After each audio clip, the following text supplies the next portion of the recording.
Some women simultaneously fulfill the duties of mother and father.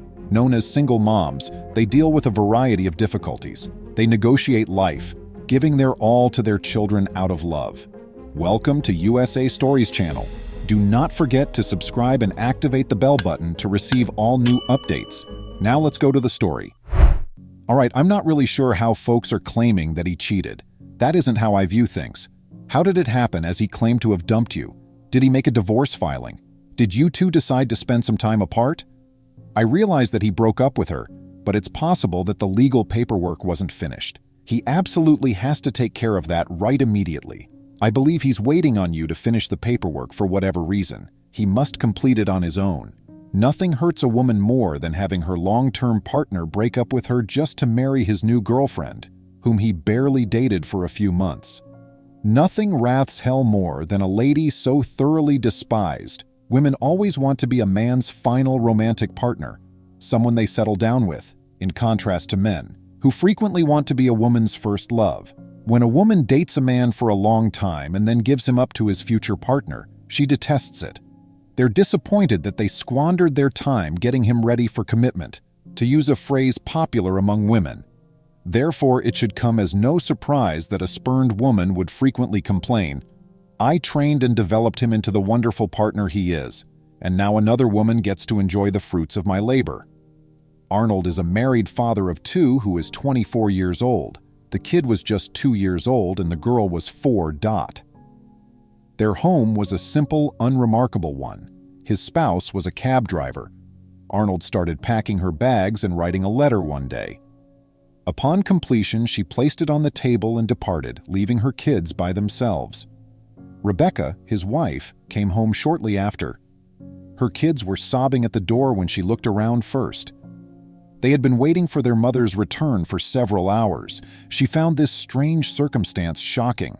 She started searching the home for her spouse but was unable to locate him. She spotted a note on the table as she walked into the kitchen and started to read it. Here is what was written. "Rebecca, my dreams were not of poverty, but of a life with you, full of luxury, travel, and happiness. However, it doesn't work with you. I want to savor my youth, yet I feel confined with you. I made the decision to move in with a woman I met a month ago because she has improved my life. I leave our kids with you, so please look after them and don't ever attempt to find me. I quote, am done wanting to learn anything about you." The woman read something that she couldn't believe. Her chest was shredded by the anguish that struck her heart, and she could not stop crying. She had to start over with her 2 children and the man she loved so deeply. The mom suddenly collected herself since her cherished children were staring at her. She took the letter to the garbage bin and threw it away.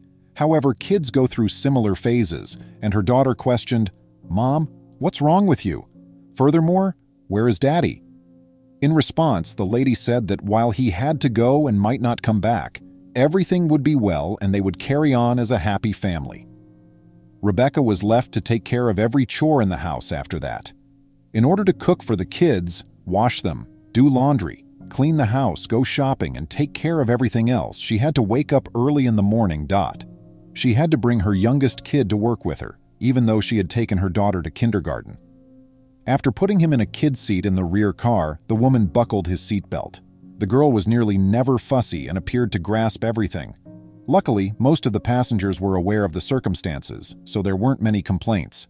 Quite the reverse. They engaged the infant in play, and returning patrons even gave larger gratuities. A dashing man called Emilio, who was around 30 years old, stood out among them. He got to know the woman well and even offered to occasionally watch the kids while she was at work. Rebecca consented, but the man consistently turned down her offers of payment to watch her kids. He told her he knew how hard it was to be a single parent raising 2 kids when money was always tight. The man was delighted to assist her. Even still, Rebecca continued to feel stuck. She was barely able to sustain the kids and pay the expenses. Savings was not discussed. She wanted a fancy automobile to make more money, but she was at a loss for what to do.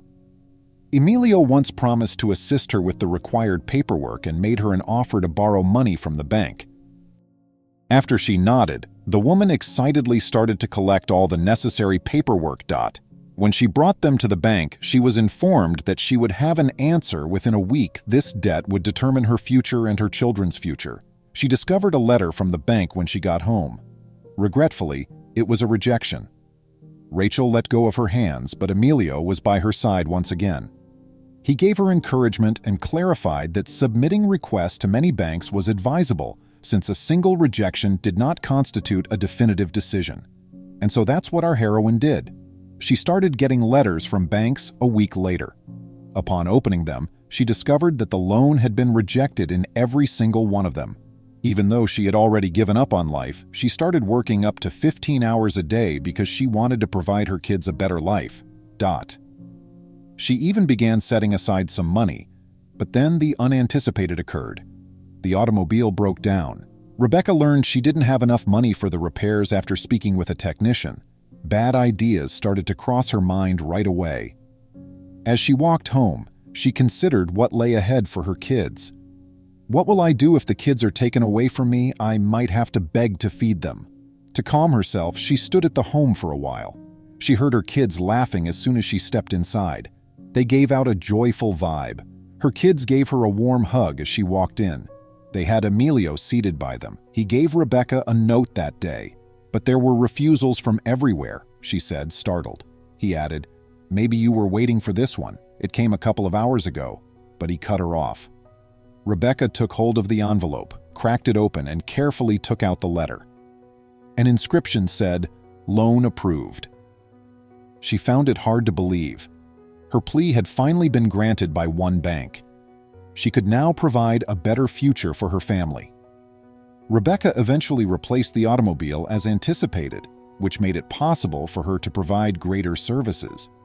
As her income increased, the woman eventually started purchasing automobiles to rent out, in addition to working as a taxi driver. This gradually expanded into a sizable taxi fleet, and she gained enough money to purchase a spacious home, take frequent trips, and pay for her kids' top-notch education. She and Emilio were sharing a home a few years later. They were engaged to be married and much in love. However, there was a knock on the door one day. She had not anticipated guests. She was shocked to find Arnold, her ex-husband, who had abandoned her and the kids with no thought for their future, when she answered the door. It had been over 6 years since she'd last seen him.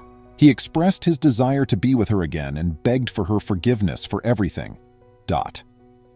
The man said that he was mistreated by the other lady and that he sincerely regretted his actions. After giving her a hug, he went inside the home without waiting for Rebecca to respond.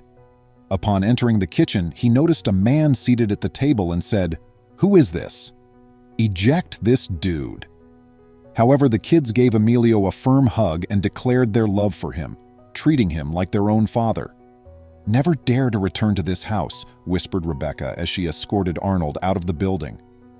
Once more, "Emilio is my spouse, and if you'd want, you can see the kids in line with the court's set protocol. Thus, now go find another woman.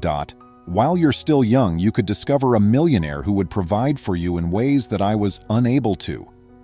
Arnold was never seen again as she shut the door in his face. He never even paid his kids a visit. It was evident that his motivation sprang only from a desire for financial gain. Sadly, there are many examples of families losing a parent to pursue a better life. However, our heroine Rebecca was extremely fortunate to have Emilio in her life. He saw her potential and, together with his kids, became her greatest source of inspiration. At this point, are you crying? You now understand my feelings. Call, and don't seek for me. I want to bring up what you said to me. You said you would only get married to your ex-boyfriend. Go get him then and leave me alone. I am no longer here for you. You can now attest to the extent of my suffering at my hands. Although this is a really depressing tale, some people should learn such skills for manipulating the emotions of others. Because everything in life has a payback, you should never do to someone what you would not want done to you. You may regret it in the future. Talk about this tale with your companions. And that's all, pals. How do you feel about this narrative? Please share your thoughts in the comments section. I appreciate you seeing. Would you kindly like and post the video on social media? We'll respond to you as soon as we can. Please remember to subscribe to our channel, give us a thumbs up, and turn on the notification bell so you won't miss any of our videos. If you enjoyed the tale, the next video that plays on your screen will probably move you too.